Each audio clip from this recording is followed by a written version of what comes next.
And Stephanie has brought a special guest, and it's someone that would be familiar to KDXU listeners. It's Jared Davis from the Air Care Pro. Jared, what brings you with us today? Well, Stephanie asked me to come in and talk a little about my son, so when she tells me to go, I'll go. Awesome. Love him, you know. I got the power. No, I'm kidding. That is awesome. You know, I had a chance to go in, I think it was Thursday, to Vibrant U and experience it for myself. An amazing experience. It really was. You guys were kind enough to let me bring my wife. I admit I was a little bit chicken, Stephanie. We heard how chicken you were. No, I'm kidding. But we heard you did fantastic. So yeah, it was an amazing experience. We'll talk about that more as we get going here. Good. But why don't you introduce Jared a little more and tell us why he's here? Good, absolutely. I'm really excited. We're talking this month about heal the brain, heal the brain, heal the brain. As I've been bringing up in my radio show, how the training that I have been having, especially in the last few months, has been very much about healing the brain. And if we can heal the brain, everything else kind of falls into place. And one of the things coming up on National Autism Month and Cerebral Palsy Month was we really wanted to kind of touch on the cerebral palsy as well as the autism and what's happening with that. And we have had just this incredible experience to be able to have not only Jared's son, but a number of other kids in there with cerebral palsy and autism. And it's just been a really fascinating experience for me. So as we get started, I just wanted to read you really quickly. This is a statement from the International Hyperbaric Association. As most of you know, that is who I'm licensed through. And this says cerebral palsy affects 1 in 303 children in the U.S., so 8,000 new cases every year. Wow. That's crazy, isn't it? Making it the most devastating motor disability in childhood. This tragic disorder affects movement, posture, and other motor skills and may result in the need for lifelong care. Hyperbaric oxygen therapy has been shown in some studies to alleviate the effects of CP. Many forms of CP result from a lack of oxygen to the brain. This affects brain tissues can be recovered by or improved by introducing increased levels of oxygen. Hyperbaric oxygen therapy has been shown to be a promising treatment, with multiple studies reporting improvements with its application. Studies have demonstrated the benefits of HBOT for CP. And so what we get to do also, as most people know, the Vibrant U difference, and you got to experience that too, didn't you? I did. So we have the opportunity to stimulate the body with getting the blood flow going and getting the heart rate moving. And then we get to have the opportunity to use oils and nutrition. And then we put the person into the chamber and add the lights. That is one thing that is just so huge and different to us. It's called targeted hyperbaric, is by using the lights. And these are medical grade lights. They are polychromatic light, and what they do is wherever we place them, they're going to vasodilate those blood vessels, which means they're going to open them up. So when that happens, the blood can flow even more. So we're getting over 800% more oxygen to those tissues that we're able to put the lights on. And then we are able to use the QRS pad on there. So they're able to, which is the quantum resonance system pad. So that's bringing the electrical system back in balance. So it's a combination of all the things that we get to do there, which makes the Vibrant U difference. It's very unique to us. We love, love, love what we do. And we are able to see just really tremendous miracles every day. And we are so blessed to be able to do what we do. And Jared's one of my good buds, and we've been friends for a while, and we were talking about how many different types of cerebral palsy there are, how many different types of everything.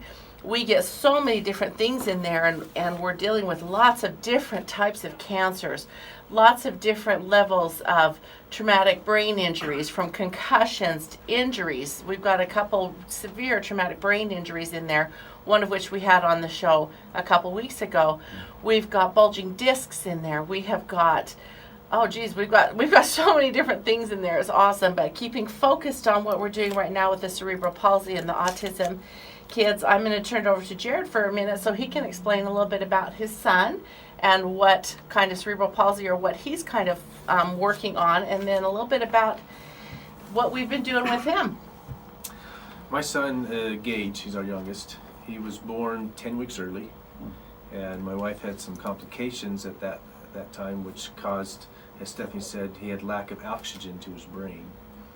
and so he was born early because of it, which caused some scarring tissue in his brain around the ventricles of his brain. I'm trying to sound real scientific. I love it. I love it. It's working. And so that caused the cerebral palsy that he has, and most of his cerebral palsy is motor skills, the fine motor skills. When we say fine motor skills, we noticed as he was growing, as a year old, his body was very stiff. You can hold him straight out, and he was like a 2x4, as are all of our other children. And so we started looking into what's going on, and this is when we discovered what was happening. And when I say fine motor, it took him a long time to learn how to pinch a Cheerio and pick it up, because that's the more detailed work that you do with your hands and your eyes and movement and stuff like that. So like buttoning up a shirt, he can't button up a shirt. He struggles to unbutton it, but he can't button it. Tying his shoes, he can't tie his shoes. We have to help him tie his shoes. He's now 13 years old, so that's kind of his cerebral palsy. He talks great, communicates great, he thinks well. He's a crack up. He goes to regular school, so he's a higher functioning cerebral palsy type of personality on that. And so his issues have been those mainly. Some going to the bathroom has been a little bit of an issue with him, struggling with that a little bit. And so when I met Stephanie and started talking about this hyperbaric, we thought, oh, this might be kind of cool to go in, because he lost the oxygen to his brain, and then learning that hyperbaric puts so much more oxygen back in the brain, which allows new, I don't know what you call them, that grow back together, nerves or whatever through the brain to reroute basically the area.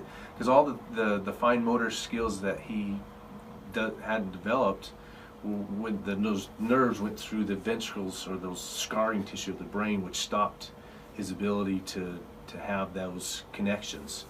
And so the hyperbaric, I understand, helps to regrow different routes through the brain to be able to help him. So we started doing that. We did it last year through the summer.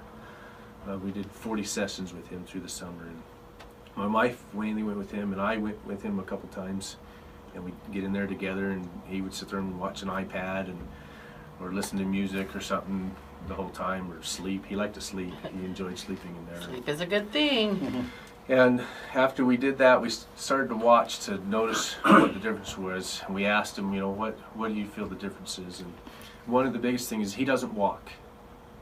He crawls around the house, and we've done Botox for him, and he takes a medication that's supposed to loosen him up. But after the hyperbaric, we noticed that he was able to move easier. And he walks with a walker and uses a motorized wheelchair at school, but we noticed when he started walking the walker, he's able to pick his feet up higher. He has a tendency to drag his right foot. He has better control of his left side of his body than his right side. And so we watched him, and he was able to pick his feet up better and walk better, and he noticed a difference too.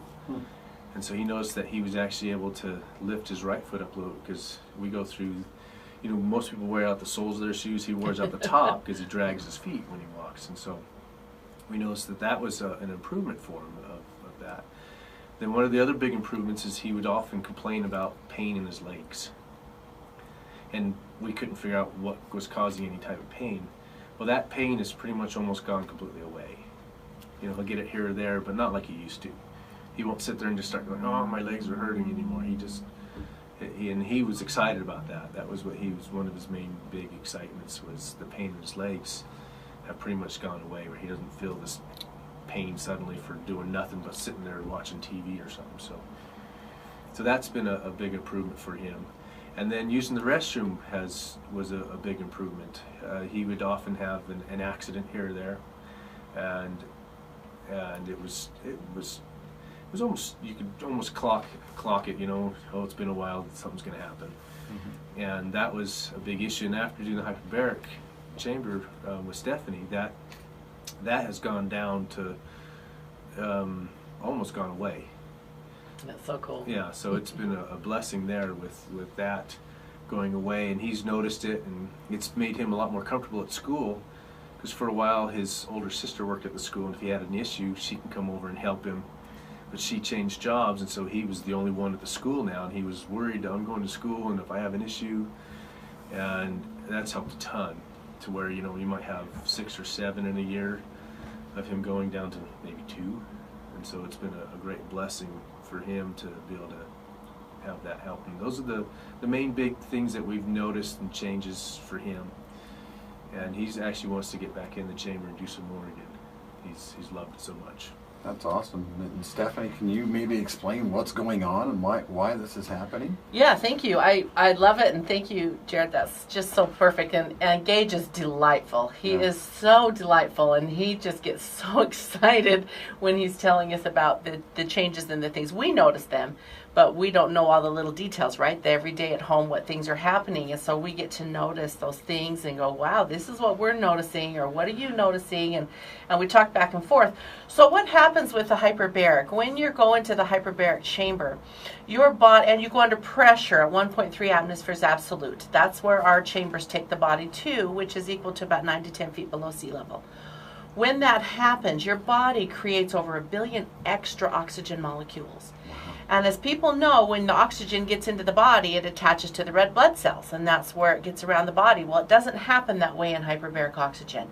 And this is the only way it can get here in the hyperbaric chamber, is when it gets to that pressure, those oxygen molecules dissolve, and they get into the liquid plasma portion. And when they get into that liquid plasma portion, what that means is that gets to get into all those nooks and crannies that it does not get into when it's traveling on the red blood cells. So it's getting into the cerebral fluids and the spinal fluids, and it's getting in all those little areas, those little crevices that it can't get to. And because it's pressurized, and this is the key to hyperbaric, because it's pressurized, it's actually pushing those oxygen molecules into the tissues.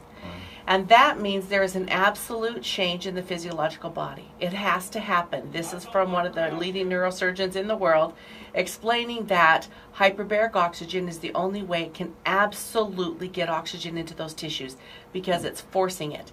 And like Jared said, if the tissues are damaged or they're ruined or they're dead, it will make new roads, because what it's going to do is it's going to push new roads into those areas, so that those areas can get saturated with hyperbaric oxygen.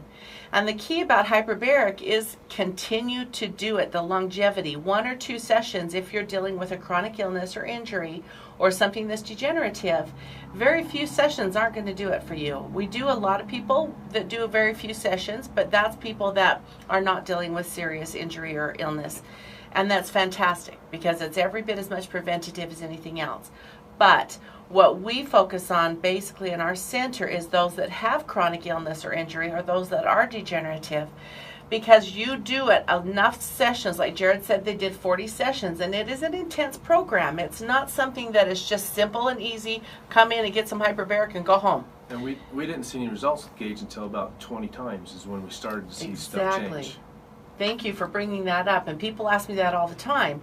Because what happens in the body is the things that are happening in the body are crazy, amazing. But what happens is it takes about 20 to 25 sessions of intense series, not 1 or 2 here, 1 or 2 there, but every day if possible. Every other day every day is what's recommended. Some people can't do that. It is an intense program. We tell everybody, you know what, if you're going to come to us and work with us and have the hyperbaric difference, you've got to be committed. Because it takes 20 to 25 sessions. Your body is creating its own brand new stem cells. People don't realize that, but instead of stem cell injections, your body's creating its own. And what can happen with those stem cells is they're going to differentiate into the body, wherever the body needs it. If the body needs brain tissue, heart, lung, liver, bone, the body knows. And the body is going to go create those stem cells and start regenerating those tissues. It's fascinating. Also, you're going to have scar tissue start to break up, like we were talking about with Gage. A lot of his is scarring. That scar tissue is going to start breaking up. Those nerve endings are going to start regenerating. The blood flow is going to start getting in there. The vasodilation, so that the blood can flow to those areas. That's what's happening. So usually most of my clients, we start really seeing a big difference happening about the 20 to 25 sessions, just like we did with Gage, right? And I tell my clients that all the time. Don't come in and think that you're going to see this great, wonderful thing happen in a few times.